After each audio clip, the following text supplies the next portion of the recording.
On the 15th of September 1967, the 3rd Battalion, 47th Infantry, boarded armored landing craft and turned into a tributary of the Mekong River called the Ba Rai.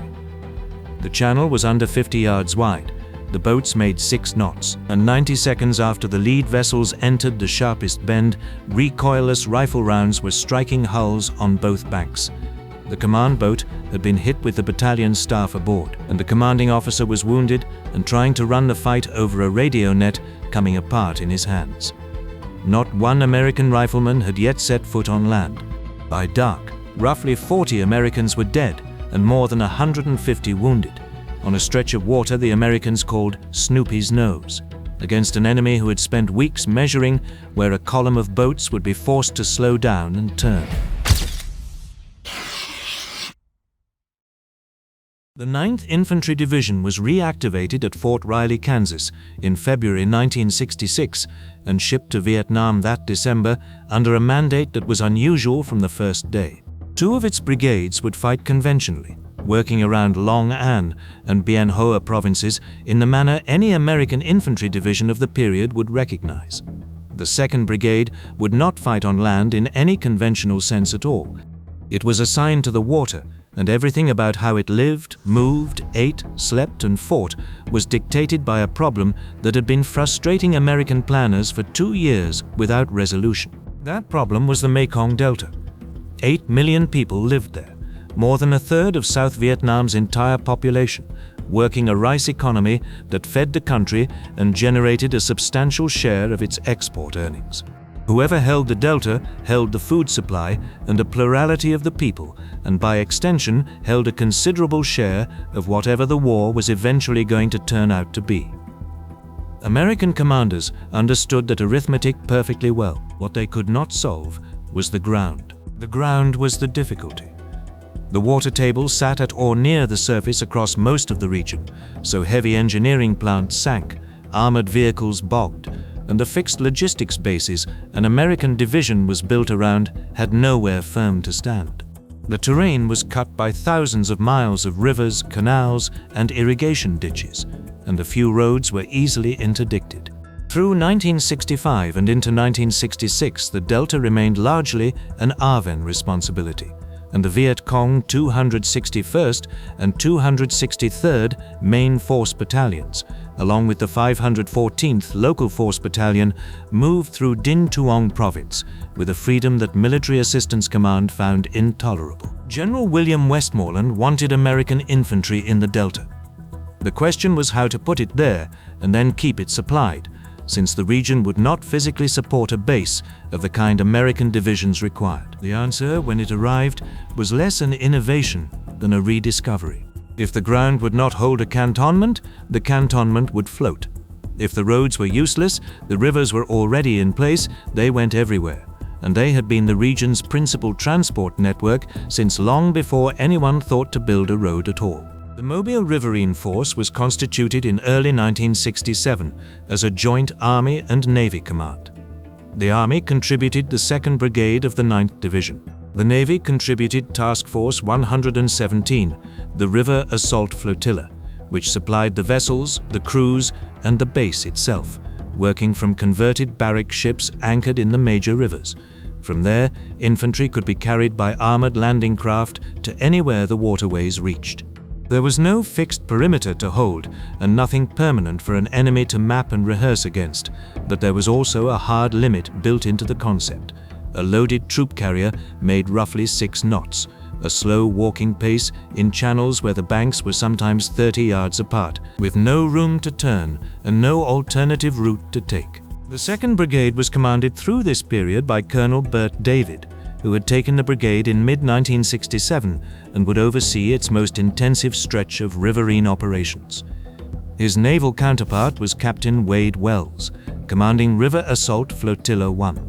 Above them both, the 9th Infantry Division was commanded by Major General George O'Connor, who assumed command in June 1967. The operations the force conducted were designated Coronado, numbered in sequence, beginning in June 1967.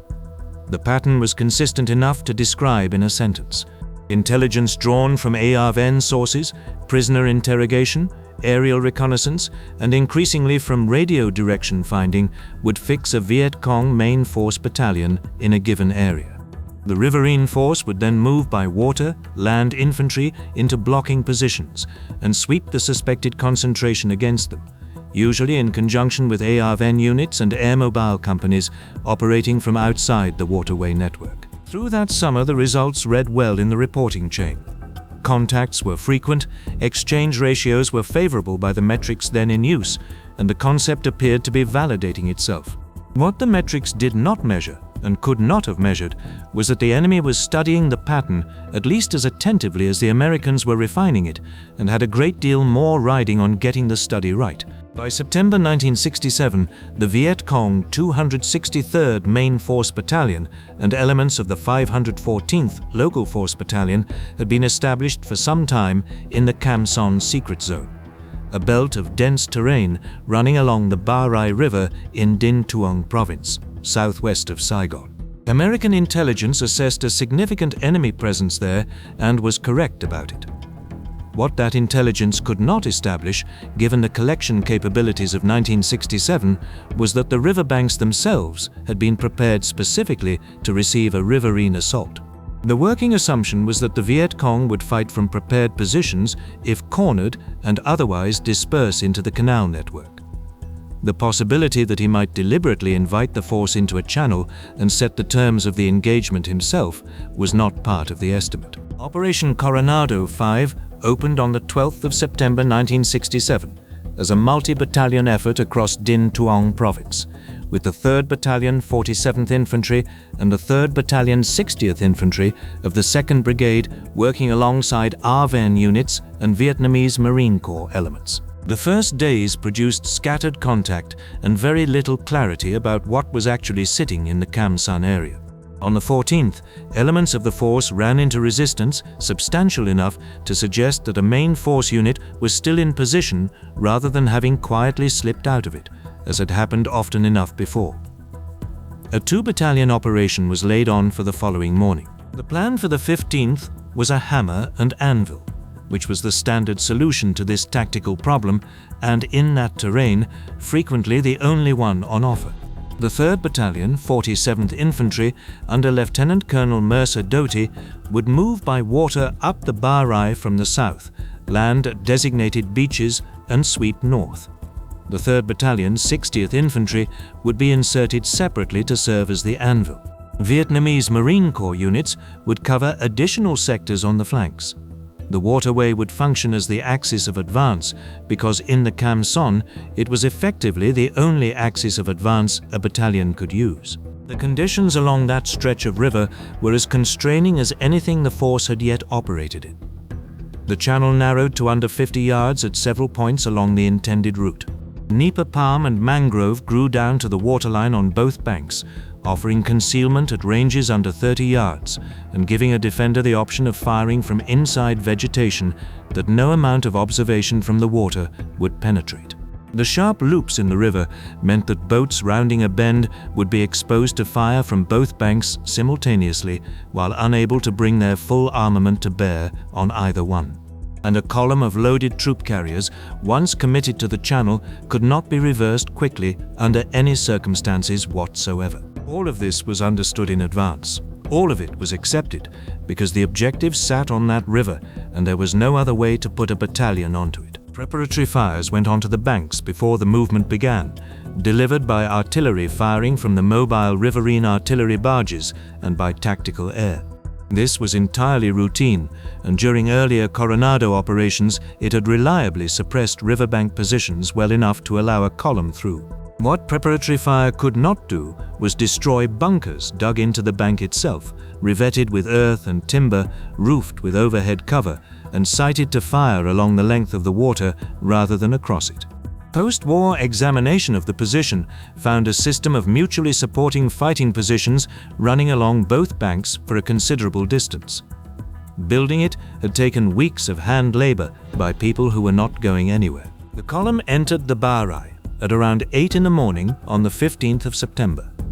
The lead elements passed the first stretch without contact, which in retrospect was not the enemy's restraint, but his fire discipline. The ambush was sited at the bend, and the bend was where the fight was intended to happen. It is worth being clear about what that fire discipline represented, because it is the single most revealing fact about the position. Holding fire while an armored column passes within 30 yards of a bunker line requires that every position along that line understand the plan, accept it, and trust that the men in the next bunker over will hold as well. A single nervous gunner opening early would have given the column warning while it still had water behind it to withdraw into. Nobody opened early. The initiation was simultaneous, which means it was ordered, which means somebody with the authority to give that order was watching the column come and waiting for it to reach a specific point. When the initiation came, it came from both banks at once, at ranges measured in dozens of yards, with recoilless rifles, rocket-propelled grenades, automatic weapons, and command-detonated mines. The volume was immediate, and it was concentrated on the vessels rather than distributed along the column, which indicates a fire plan rather than an opportunistic engagement. What followed did not resemble a normal infantry contact, and that difference is the entire point of the engagement.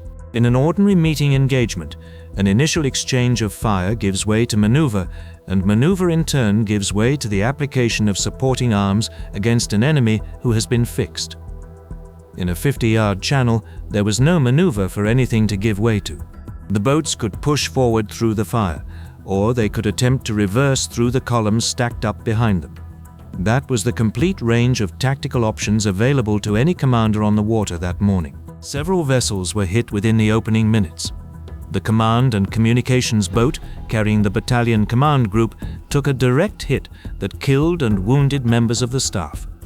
Lieutenant Colonel Doty was among the wounded and continued to exercise command. Multiple armored troop carriers took penetrating hits, and at least one caught fire with infantry aboard. Naval crews returned fire with everything mounted, at ranges where a 40mm bow cannon stops functioning as a supporting weapon and becomes something closer to a direct assault weapon fired at a target the gunner can see clearly without optics. The infantry fired from the well decks over the sides of the boats. The decision was made to push through the bend rather than withdraw. The reasoning was straightforward and correct. Reversing under fire would hold the column inside the killing zone for longer and would almost certainly produce collisions and groundings in a channel that narrow, at which point vessels would be stationary targets rather than slow ones. It was the right call. It was also an expensive one, and both of those things are true at the same time. The column cleared the bend and put its infantry ashore, at which point the fight changed character rather than ending. The 3rd Battalion, 47th Infantry, now had to assault from the landward side the same bunker system that had just demonstrated its fields of fire from the waterward side, moving through open paddy and tree line against positions that were already ranged and already manned. The men who came off the ramps came off into it directly.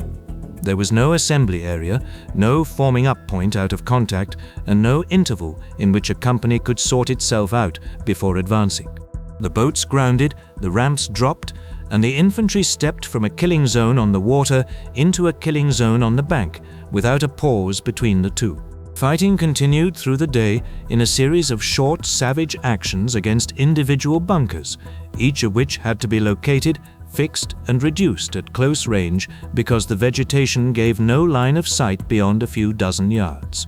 Airstrikes and artillery were called in close, in some cases within 50 yards of friendly troops, a distance at which friendly casualties stop being a risk to be managed and become a cost to be accepted, agreed to only because the alternative was worse.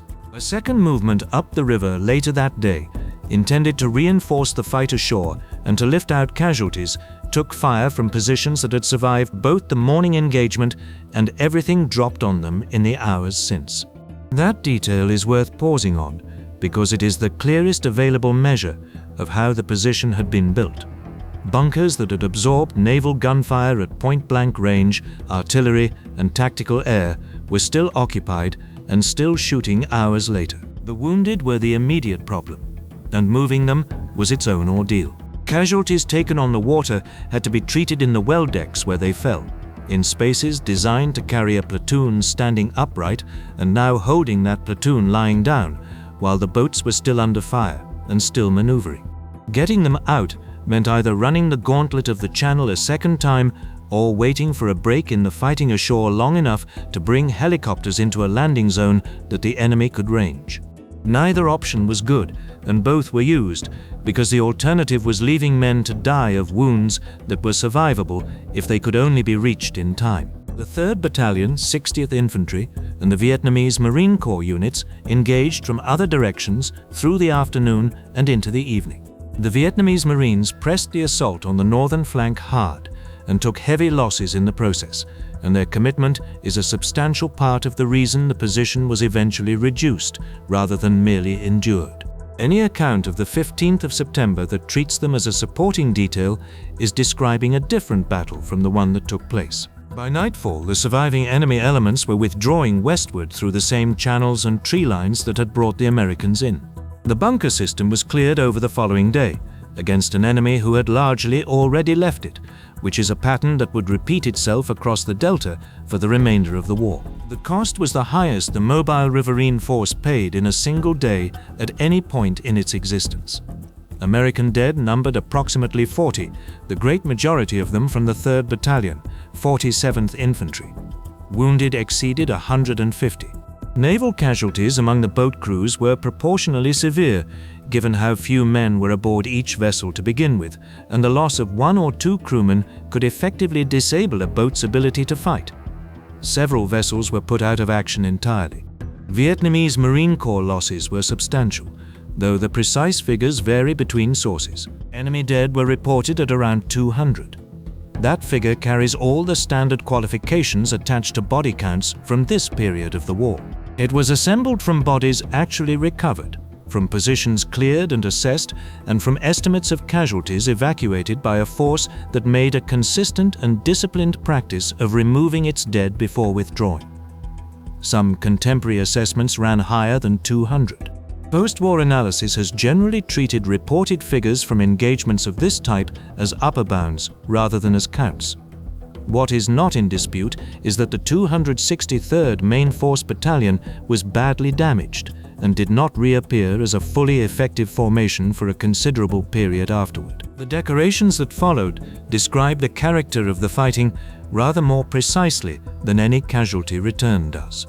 Distinguished Service Crosses were awarded for actions both on the water and ashore, several of them to men who continued to serve their weapons after being wounded, and in a few cases to men who took over gun stations from casualties aboard boats that were on fire at the time they did it.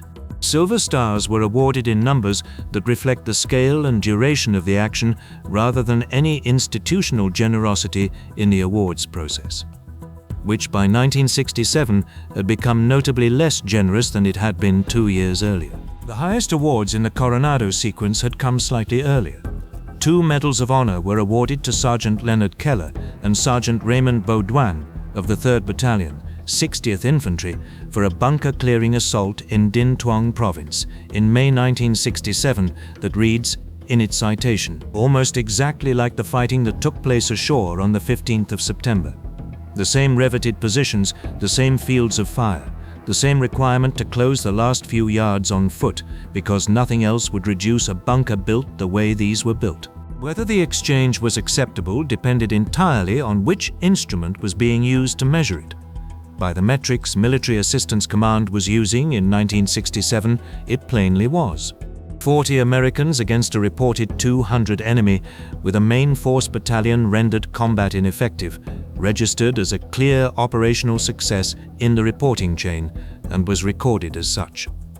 The Mobile Riverine Force went on running Coronado operations through the following spring, and during the Tet Offensive of early 1968, it proved to be the single most valuable mobile reserve available anywhere in the Delta, relieving Mai Tho, Vin Long, and Can Tho in rapid succession precisely because it could move an entire brigade by water at a moment when every road in the region had been cut. The metric obscured something all the same.